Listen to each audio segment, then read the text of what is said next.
What's going on, everybody? Welcome back to another episode of Straighten Up with your host, Jason and Eddie. I'm Jason. I'm Eddie, and welcome back. This is our second installment of our podcast. We hope you enjoyed the first episode, and we're kind of going to get right into it. I don't think every podcast will be... This is our third podcast. This is our fourth podcast. Okay. Welcome back. Right. Welcome back. Welcome back. Welcome back. Okay. Let's just jump right in. Ghosts. Okay. Do you believe in them? Ghosts. Oh, God. Okay, yeah. You know what? If we got comments. Okay. If people are leaving comments, yeah. Do you believe in ghosts? Have you ever had a ghost experience? I need to know. Have you had a ghost experience? Oh, I've had many. Jason is haunted. Oh, by his past, but also by ghosts. Trauma.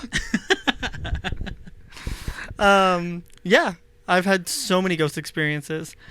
I'm trying to figure out if I should just jump right into a story or if I want to kind of touch a little bit on ghosts in general and like what I think they are. Let's go with that.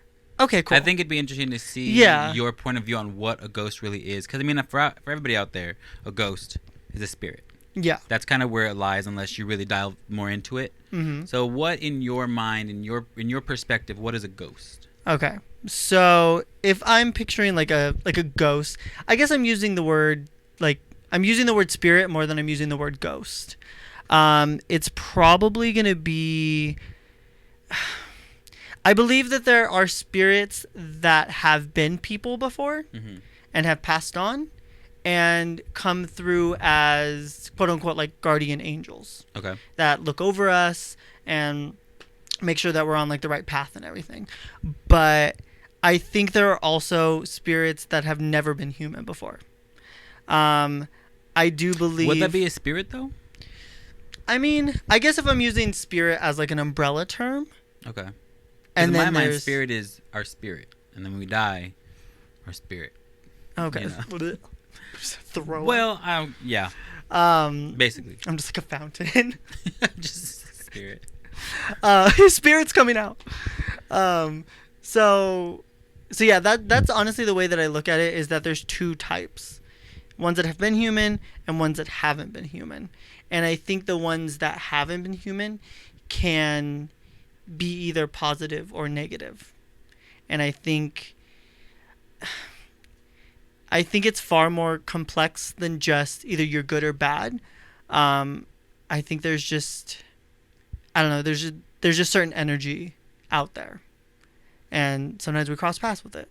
So would you say that you were in the belief that when a person passes and their spirit is here and they turn into a ghost, right? Mm-hmm. Is it because they have unfinished business? I think that can be a reason, but I don't think it's always that. I think if you are attached to a certain person, place, or thing, I think you can be stuck here. I almost want to say forever, because there are places that have just been haunted forever. Yeah. So I feel like maybe they have unfinished business. I don't know, but I feel like sometimes that's just kind of like they're stuck in a loop. Yeah. It's a what is it? A continuous loop, right? Yeah. Their history just keeps replaying. Yeah, I know. Well, if you think of it in a, I don't know if it's scientific way is the way to put it, but like say Marvel, the quantum verse, right? Okay. There's multiple different universes. There's multiple avenues that you can take if you jump into it. Yeah. So with that theory in mind, I guess you can kind of say certain parts of history are just on a complete repeat. They're always going to be playing the same part over and over again. Yeah. So would you say that it could be that spirit is stuck in that part of their time that's just replaying? I could see that, because I mean, like, so say, I don't know exactly what the stories are at the Queen Mary, but say, like, you know, they always see a woman wearing a white dress walking down this certain hallway, and like people go there specifically just to see that. I feel like if it was like a spirit that wasn't stuck in like a loop, then you would see it in multiple places, or they would be seen in different forms. But because it's just the same thing again and again, I feel like it kind of has to be. a little bit of a loop. I can understand that as well. And I wish I can remember what I had watched, but they were talking about basically that, and that's why I brought up what I brought up, because in a lot of instances, people are like, "Oh, I always see this ghost walking through the wall," and like they're always going through something, or they have their here and then they're floating up, or they're walking down. And say, for example, in our studio right now, right? Mm-hmm. Years ago, before this house, this studio, everything was in this property, it could have been a bedroom, and right here there could have been a wall between the two of us. Yeah. Right? And I'm on this side of the wall, and I see a ghost. Okay. And they're walking through.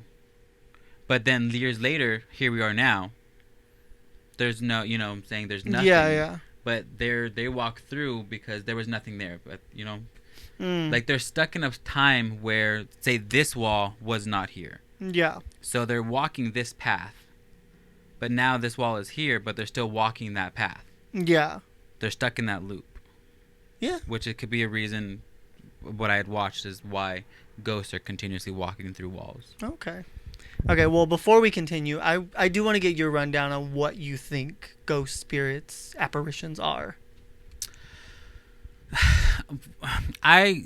It's a little different for me. Yes, I do believe ghosts are people who were here, who have passed, and thus they are a ghost, right? Uh-huh. And I don't really say spirit as much, just because I feel like a spirit and a ghost are kind of the same entity. Okay. I was human, now my spirit is gone, I'm now a ghost. In terms of beings, like you were saying, that were never really human to begin with, for me, it's more of and it's more energy than anything. Yeah. You're more of an energy than a spirit, right?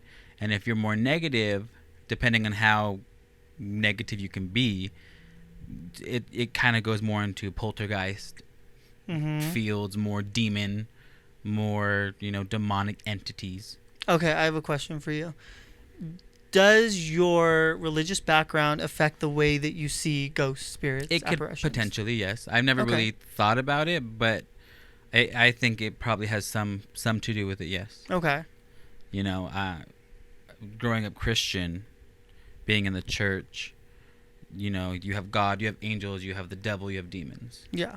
You know, but I do believe that that demons are a thing. I think demons are real for me. Okay. Yeah. Demonic entities are real. You know, angels in my mind, yes, are real. I don't think angels are ghosts. You know, like okay. I don't think. I mean, yes, people can probably turn into angels, and that's kind of where it's a blurred line for me. Yeah. I think just because I have my own reservations with the church, how I see things, it's a little harder for me. But I feel the spirits and ghosts that we've seen, or just people see in general, are people who pass, and the more negative entities are more demonic than just somebody who was a bad person who is now a bad spirit. Yeah. I think that's where my religious question came from, because I wonder then, are people who are religious are more inclined to lean toward demon, demonic, or angel, angelic, and kind of it's either one or the other, where I just see like negative or positive. You know what I mean? Right, it's and that's the same what I mean. Thing, yeah, it's like just a different term. But I feel like you can have a negative spirit, yes. Mm-hmm. But also you can have a demonic spirit. Okay, so those two things are separate from each other. Yeah, I don't think they're not mutually exclusive to one another. Gotcha. In the slightest. So I do believe they're two separate things. There is a demon, and that's outside of just my religious background. Yeah. You know, of countless things that I've watched, I've read, I've seen, they talk about demons.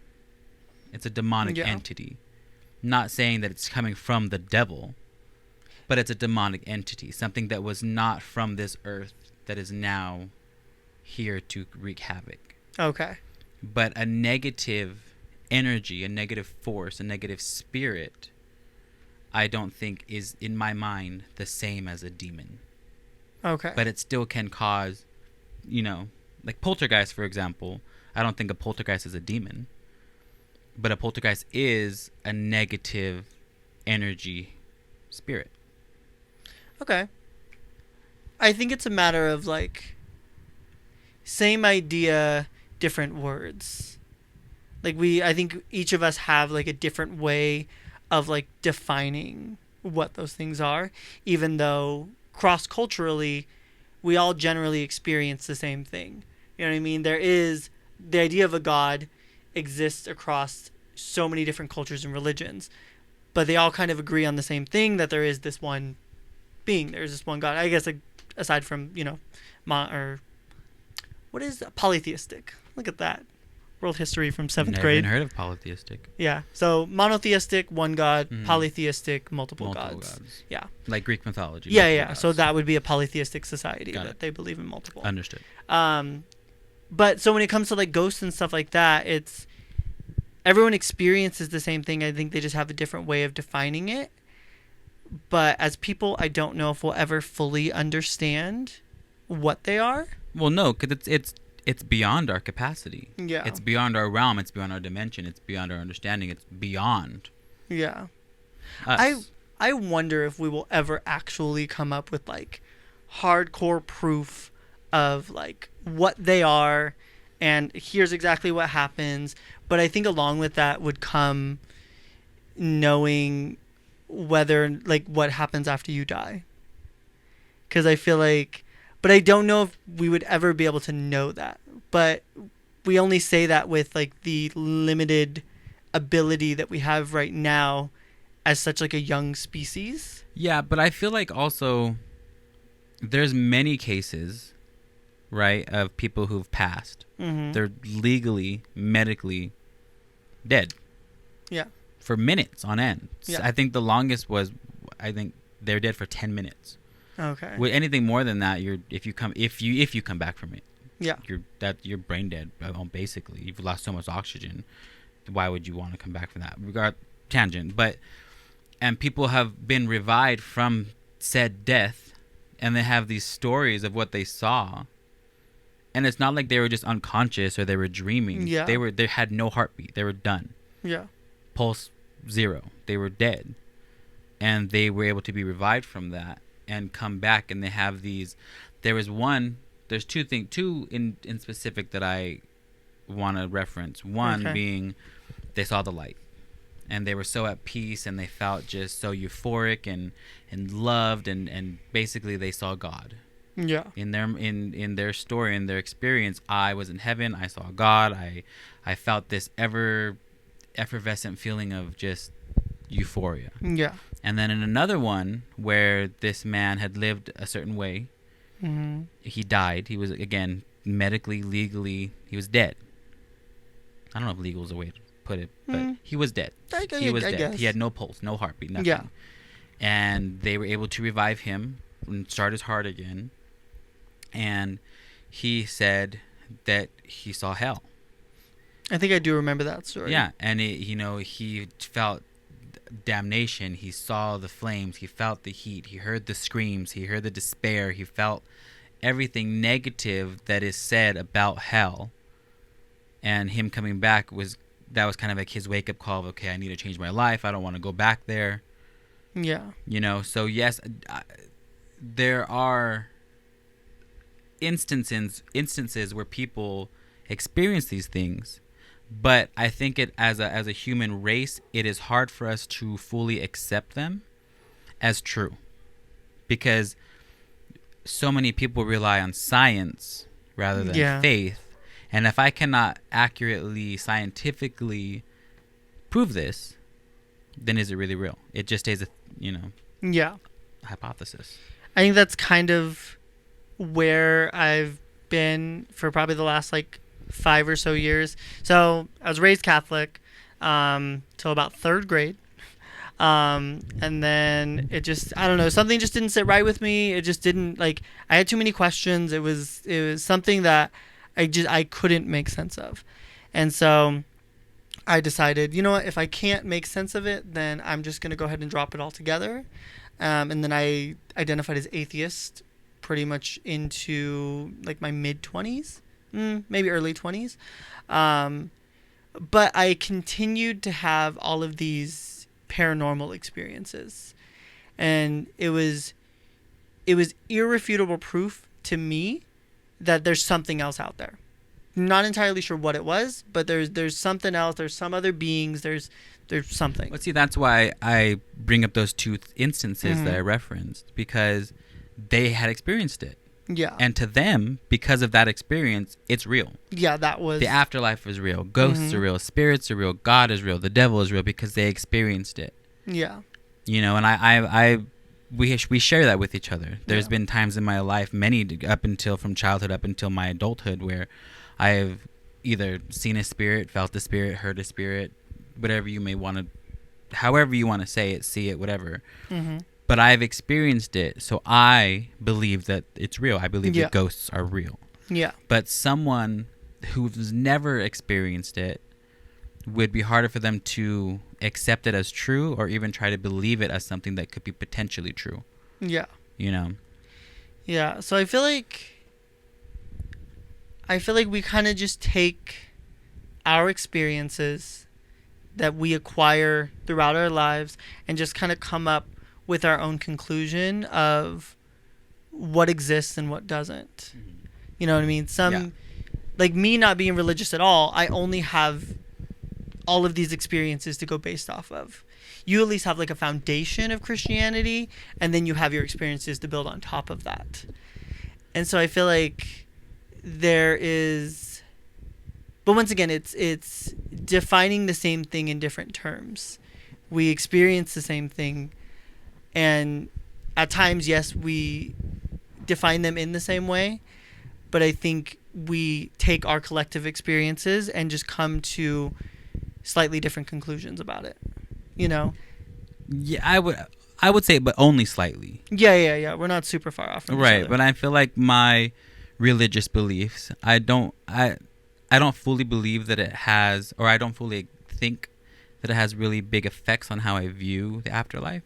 Yeah. In more in terms of ghosts, really. Oh, okay. I mean, yes, I do believe in an afterlife, but I don't really think 100% that it has jaded my perspective on ghosts and spirits and apparitions and things like that. I think because so from the two stories that you shared, so it's like, oh, to them, okay, that is proof that heaven exists and that hell exists.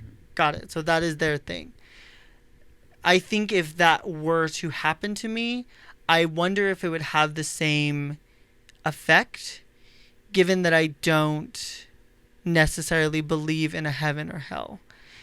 It would just be, oh, this is what the afterlife is, if that makes sense. It wouldn't be like, oh, see, now that's heaven. But would you say that there's a good place and a bad place then in the afterlife? I've always stood by the answer of no. So the negative and positive, the good and the bad, they're just kind of commingling in one plane. I don't think it's either you go here or you go there. I don't think it's that. I think that there is some sort of balance to everything. I don't think it's super,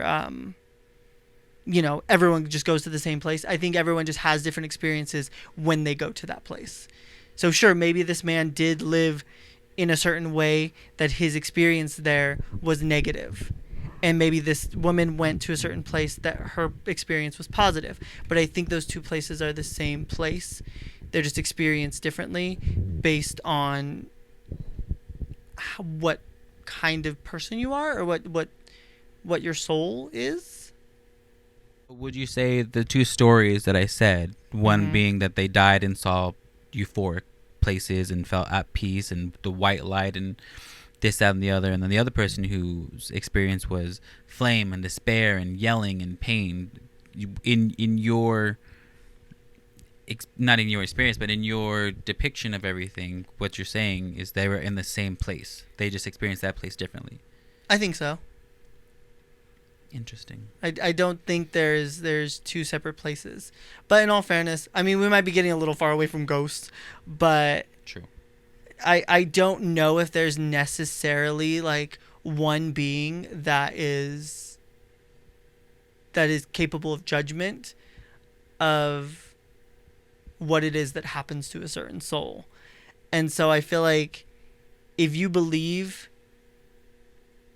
know that you lived your life in a negative way, and you did live your life in a negative way, I think that experience afterwards is going to fit that. And same thing for the positive. I see it as just one plane of existence that is just a level or two above ours that you ascend to, and that's just where you are. In the same way that here you have negative and positive people, and you have negative and positive experiences. I think it's just a different level of that. You know what I mean? I don't think there's just like a, because you did this, then you're here. It's, you know, you just take what you currently have here and just work your way up. Interesting. We clearly disagree on this. I don't say we disagree, but there's not really a big agreement there as well. Yeah, I don't think you're on board with my. But and that's fine. No, I'm not saying. I don't say it like it's everybody's entitled to their opinion. Yes, of course. But the stories were so different from one another. I can't see that those two places are in the same plane. I also we're gonna see what this episode ends up being. We will tell ghost stories at some point. But I remember I was watching this documentary on what was it? Have you heard of DMT? No. Okay. DMT is pretty much like a chemical compound that people take recreationally, and they're supposed to have these like crazy like hallucinations and like full body experiences, and it's like far beyond like shrooms, like LSD, like it's far beyond all that. But that chemical compound is actually found inside of our heads. Like dopamine. Yeah, pretty much. But it's found in a very small dose inside of our heads. And so the documentary, their theory was the fact that when you die, what if that chemical compound is then released, and thus there we are in like our experience right before we die, your life flashing before your eyes. And so my thought is like, I wonder if you're so scared of death because you know that you weren't a good person. You die, those hallucinations begin, and you immediately envision yourself in hell because you feel like that's where you should be. And vice versa. You immediately envision yourself in heaven because that's where you feel like you should be. That there's that sort of threshold that you have to cross over in order to get to the other side. But there's that little momentary panic that sets in, or that momentary like acceptance that sets in. I think putting it that way, it definitely opens up more. Yeah. I would say it makes sense. Yeah. I'm not going to say it doesn't. It makes sense. Like I never heard of that before. It kind of like when you're going to die, in a sense, your whole life flashes before your eyes, you know? So that I'm like in a mind loop right now. Yeah. I've never heard of that before. That If I find the documentary, I'll link it below, or I'll send it to you. Yeah, it's crazy. I seen it back in like 20, honestly, like probably like 2010, probably somewhere around there. But yeah, it was an experiment that they did when they would give people doses of DMT and see what their experiences were, and a lot of them felt as though they were dying. A lot of them felt like a golden bar raising through their head until basically it burst out the top. That was kind of their collective thing. But anything beyond that was, I felt like I was in another place. I felt like I was in the afterlife. Some of them literally were like, I thought I died, and was like, I shouldn't have done this experiment because it killed me. And then they came back. And so I wonder if that chemical compound being within us, if that has anything to do with our experience, is pretty much the point that I'm trying to make. It's crazy, right? That is crazy. Sorry, I got distracted by Bruno. It's fine. I was seeing it the whole time. Anyways, that's our rant on the afterlife. Back to ghosts. Yeah, we really went far into that one. So I think it's such a vast topic to talk about. Yeah, and I think it's just so much intuitive, and it really has to do with your belief system and how you see it scientifically or religiously or this, that, and the other, and it's such a broad topic, Yeah. that you really can get lost in it. I think what's interesting about you is that I think you're a healthy dose of both. Whereas like I only lean scientific. Yeah. I feel like you at least have some religious background to kind of like play off of a little bit. But yeah, I only go like I need the evidence, the hard-hitting facts. Yeah, I want to see the video of the ghosts, and I want to depict it, or I want to decipher it myself, and I want to like, and a lot of it, I want to believe so much of it. Yeah. For what you're saying it is, but it's hard because it's been such a instilled in my mind for years. You need just blind faith. Yeah. Even if you don't have the hard-hitting facts, believe it. It's blind faith. Yeah. That's what faith is. And that's more religious than scientific, obviously. Yeah. But the scientific part of everything, it helps to concrete it more for me. So I can see being how you're saying I'm a good mix of both, because I use the scientific to help my religious views on things. Yeah.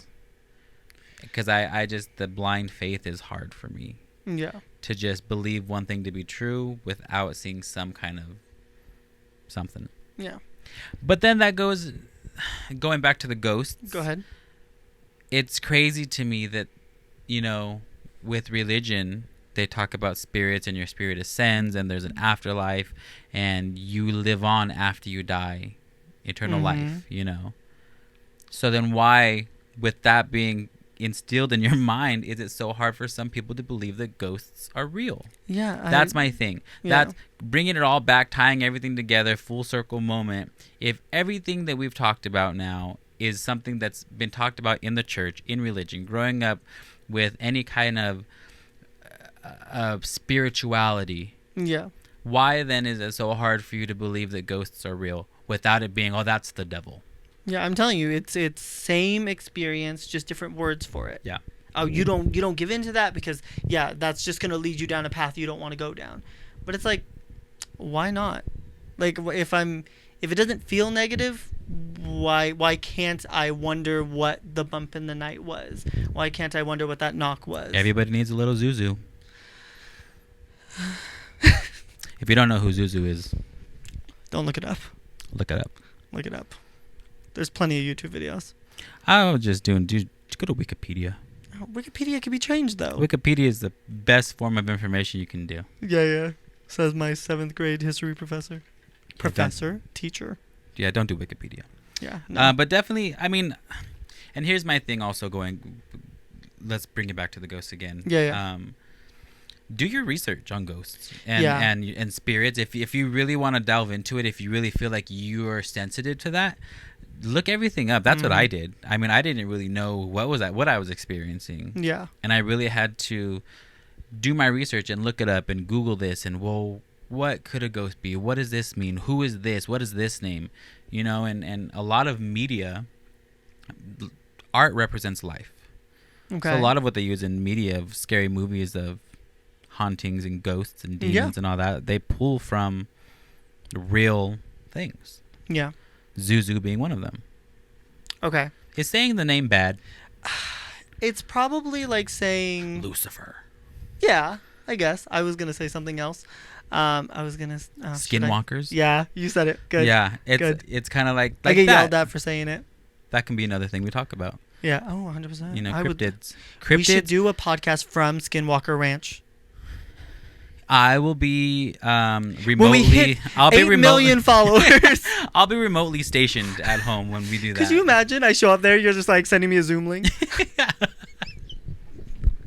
I'm like, Eddie, where are you? I get a text message. I'm not coming.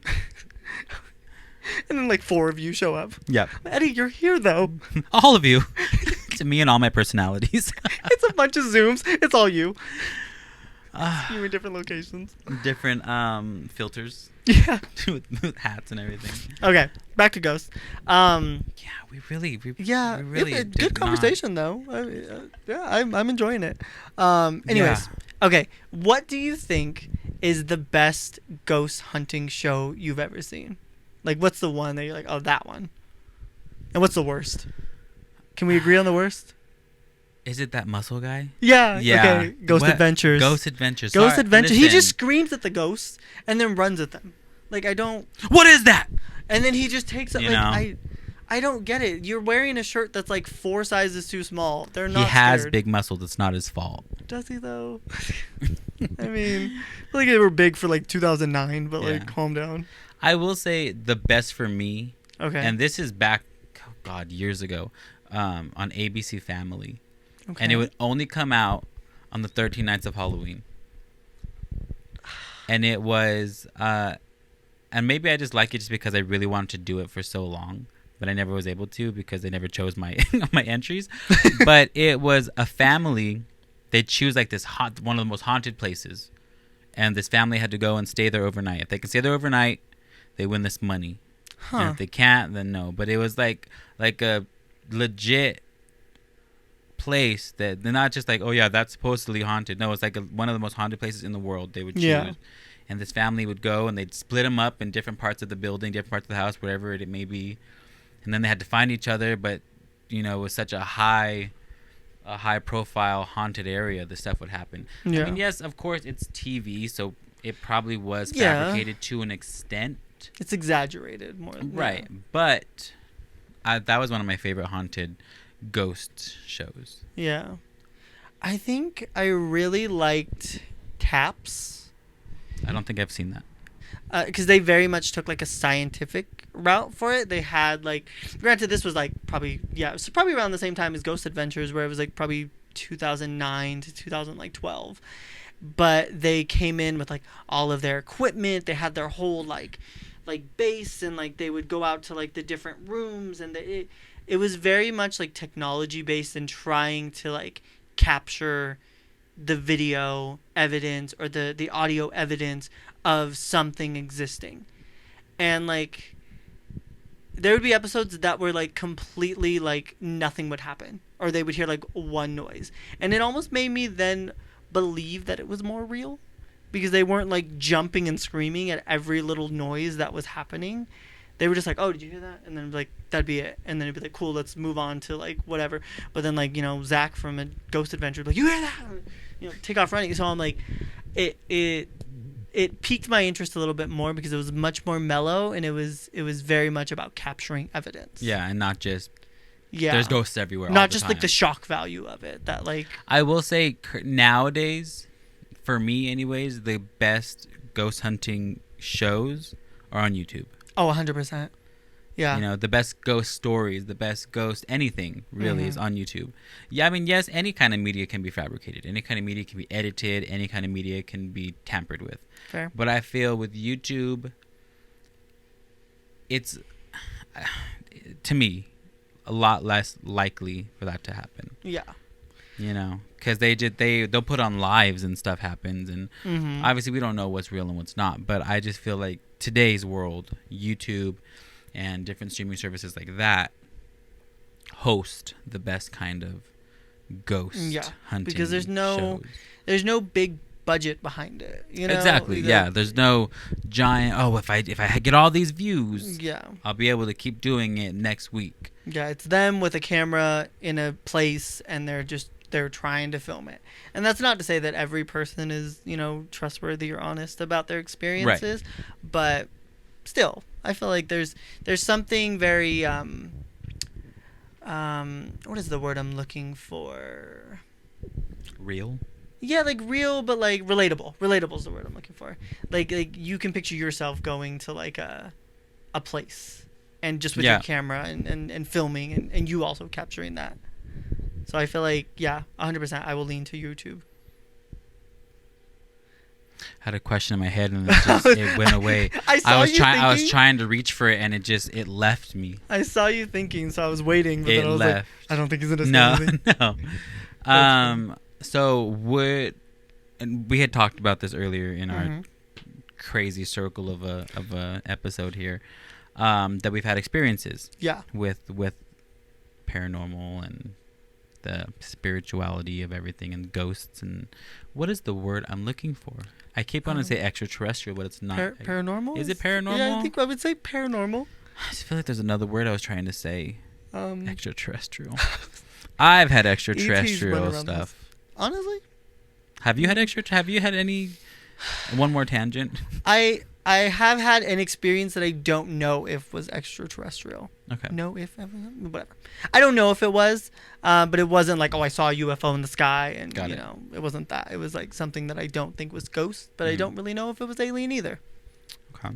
What else is out there? What would you say is one of your most memorable ghost stories? Because Jason, I will say this: Jason and I, we didn't grow up together. We didn't live in the same area. We've known each other a year and a half. Yeah, we have a lot of similar stories and experiences that has to do with paranormal activities. Mm-hmm. Ghosts and things like that, and stuff that Jason has sent me, and stuff that I've talked to Jason about. It's crazy. You would think it was crazy hearing it, So what is one of your most memorable experiences that you could say that you've had with ghosts?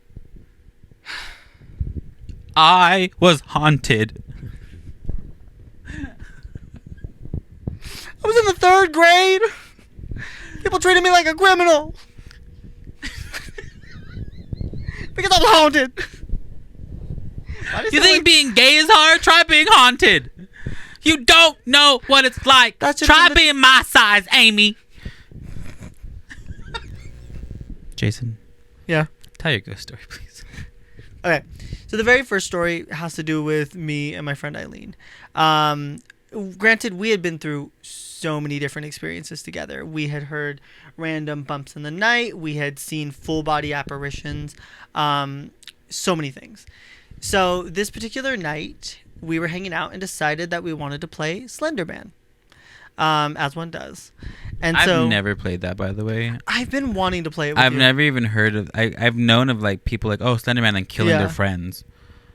Well, I mean, that's like the Slender Man, like, story. I know. No, like, people were like, oh, Slender Man, they literally stabbed their friends. Yeah, but that anyways, not to cut you off, but I've never heard of that story. We gotta play the game. You know what? We could do it on here. No. Okay, go ahead. Finish your story. Why no? Anyways. So we're playing Slender Man, and we're going through the game. As one who knows the actual game can tell, it gets more and more intense as you collect pages. And I think there's like 8 pages that you have to collect. And so we're sitting there. We're probably about 3 pages in, moderately intense. We're sitting just how we are right now. TV's in front of us. And off to this side, I see a man standing over by my window. And I dart my eyes over, and the second I see it, nobody's there. You guys are by yourselves? Yeah, it's literally just us two. And so I glance over, nobody's there, and she's like, oh, well, like, what happened? And I had told her, oh, don't worry about it. I just saw somebody standing over by the window. And once again, we're so used to it. How nonchalant. It's nothing. I just saw a man. It was just like, oh, I just thought I saw somebody. And that was it. That one particular night, just an actual break-in. I do have some of those stories too.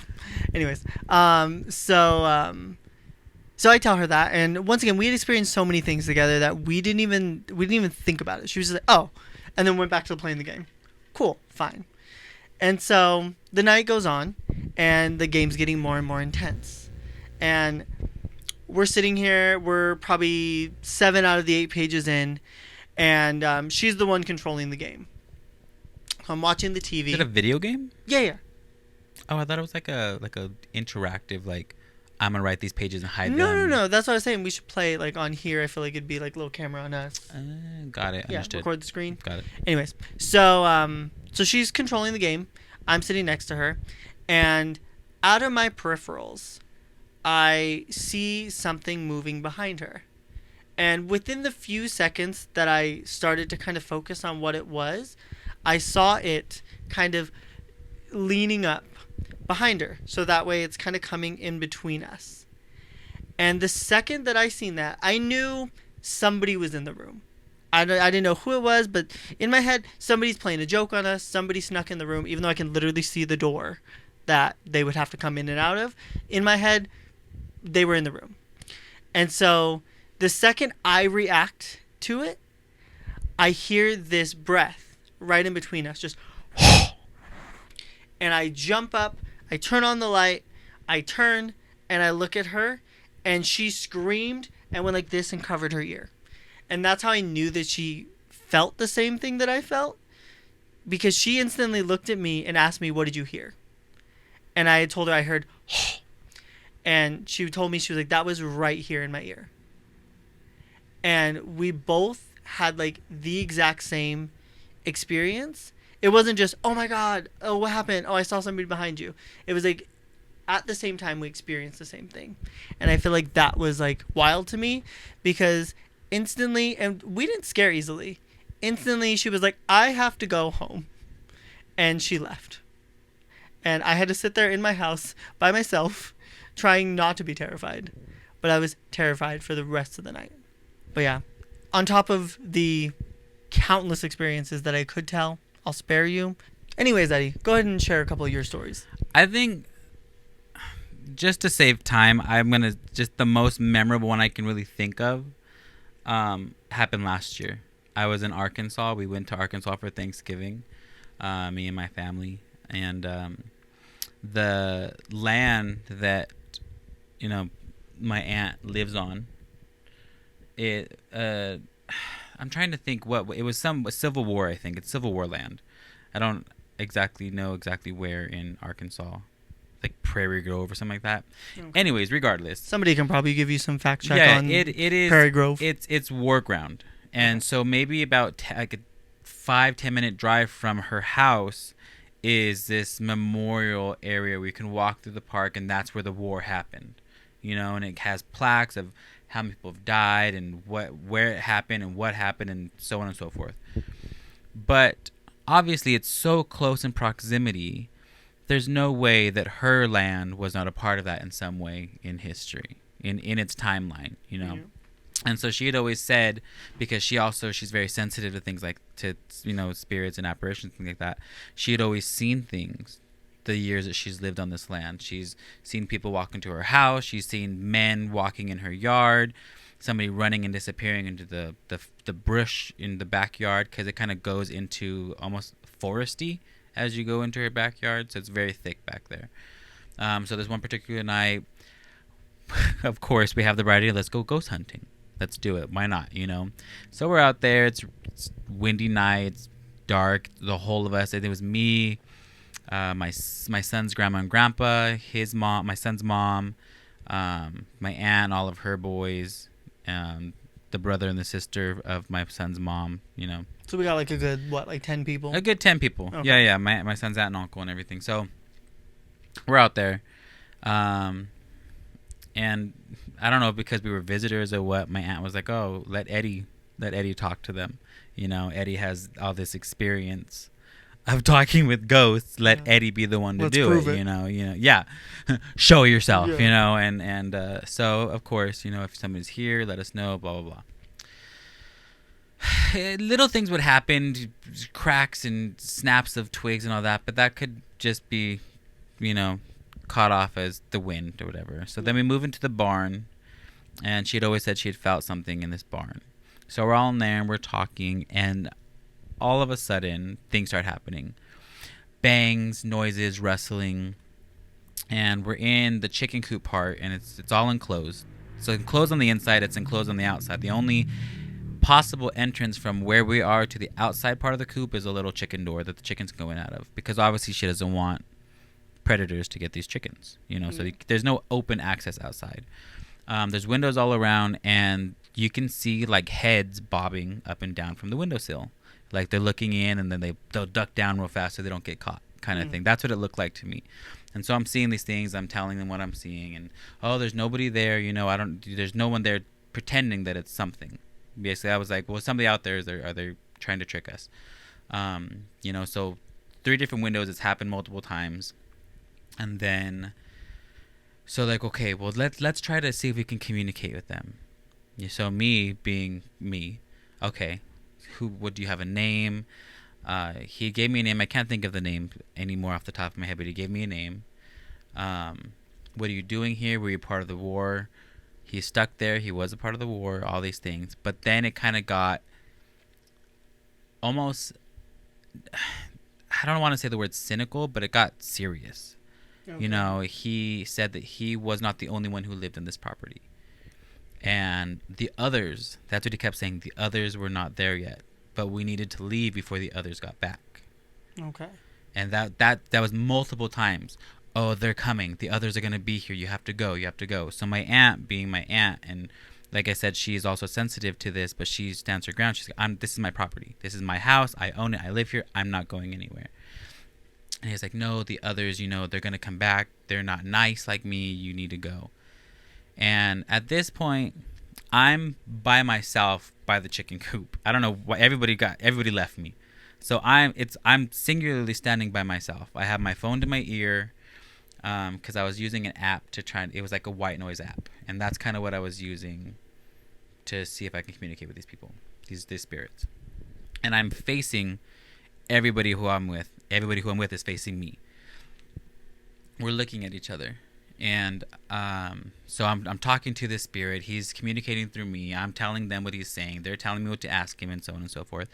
While out of nowhere, they kind of start going crazy. Oh my God, Eddie, like move your hand, move your hand. So I raise my hand, I'm moving my hand. They're like, no, move your hand, like wave your hand. I'm telling them, I'm waving my hand. Like, I don't know what else you want me to do. I'm waving my hand. And they said, well, where's your phone at? And then I pull my phone from my ear, and they go crazy. They're like, you need to get out of there. Like, leave. And so, but we're still just talking. And then all of a sudden, this spirit, he goes, oh, you need to go. The others are back. He said it 3 times. The others are back. The others are here. They're back. In that order. That's how he said it. Okay. And so my aunt's like, no, this is my property. I live here. I'm not going anywhere. You need to listen to me. You are welcome to stay. I'll share my property with you, but I live here. And so everybody at this point, Eddie, you need to stop. They're leaving. They're walking away. So at the very end of it, it's me standing where I been standing, my aunt and her son. So it's just the 3 of us now. And so she's like, well, just, basically, I'll leave. Tell them we'll leave, but they need to give us a sign that they're here. So I okay. I said, I will listen to you. I will leave, but I need you to tell me show me that you're here. Show me a sign that you're real, and I'll leave. And right as I said that, it felt like something creeped up next to my left ear and said, I'm right here. And Ew, I got the chills. I cannot tell you, I probably jumped about 6 feet in the air. I was so scared. I ran. And so once we ran out of there, my aunt says, okay, it's okay, like you're good. She caught me. We walked out into the field by the house where there's light and other people and, not ghosts. And so I was curious why everybody was going crazy. What did they see that I wasn't seeing? And the reason why they were asking me to wave my arm and where my phone was is because from where they were standing, they saw another man standing next to me. They saw his hand resting on my shoulder like he was holding me. And they saw his face almost where my face was, but just off. So the face that they were seeing was not my face. Yeah. They thought they were looking at my face because they thought my phone's light was underneath me shining up at me, but the light was behind me. And so the face that they were seeing was not me. And that's when they realized when I moved my phone that it was a totally different person standing by me holding my shoulder. And that's who I am assuming is the one that whispered in my ear that they were standing there. Yeah. And that was probably one of the most memorable. Like I said, I have many stories of ghosts and extra paranormal and stuff like that. But that was probably my most memorable one because it kind of, for me, gave, okay, you're not crazy. Yeah. Other people have seen this. Other people have experienced this with you now. Because before I've only experienced by myself. I'll tell these stories and I'm like, but that's always what it was for me. I've always experienced this. I've always dealt with this. Yeah. But no one's experienced it with me. So that was most memorable for me because one, it was scary as shit. It was such a real ghost encounter. Yeah. But two, that experience was a reassurance for me that, okay, I do experience what I experienced because now they're seeing it. Because of my sensitivity, they were able to see it as well. Yeah. Because a good half of the group that were there, were not big ghost believers. Mm-hmm. And because of my sensitivity and the sensitivity of the ones who did believe in it. Because I'm very much in the belief that when multiple people who are so sensitive to these things are in one area, that sensitivity is just boost. It's like a Wi-Fi boost, you know. And so that's probably one of my most memorable ghost experiences that I've had in my life. Yeah. You know what's wild to me is the fact that we haven't experienced anything really like concrete together. Sure, like little noises or like stuff like that. Like, oh, what was that little noise upstairs? But nothing crazy. Yeah. Like, I feel like, what are the odds? So one of us is lying. It's probably you. I don't know. I've had a lot of experiences in my life. I mean, same. Well, everyone, I hope you guys enjoyed this episode of Straighten Up. It's honestly so much fun for us to just share our different experiences, even though at times we get off topic. But I feel like those tangents tend to be a lot of fun. So if you guys actually enjoy us kind of rambling like that, let us know. We can try and have a little more structure, but I feel like this is kind of fun. Yeah, I agree. And just being able to, not just our experiences, but kind of our views on things, it's really cool to put that out there. And hopefully one day we'll get some feedback from you in the audience, you know, your viewers, of do you agree with us? What are your beliefs? What's different from what you have? Have you ever had experiences like these before? Because I feel aside from our spiritual experiences or the paranormal experiences, we have spiritual experiences too that I think are really cool. Very true. So like Jason was saying, I agree. I hope you enjoyed listening to the stories that we've had. If this is something that you like, we have many more stories. We can do like a part 2, 3, 4, 5, and 6. We have many stories. We have many experiences. We have a life that we've lived paranormally. So yeah, but again, thank you for watching. You know, and real fast, if you happen to see this or anywhere on TikTok, feel free to duet it with your own story. I want to hear other people's experiences. Obviously, through time, you guys will get to learn more about us, but it would be cool to learn more about you guys. Yeah, definitely. So with that, we will see you on the next one. All right. Yeah. Bye. Peace out.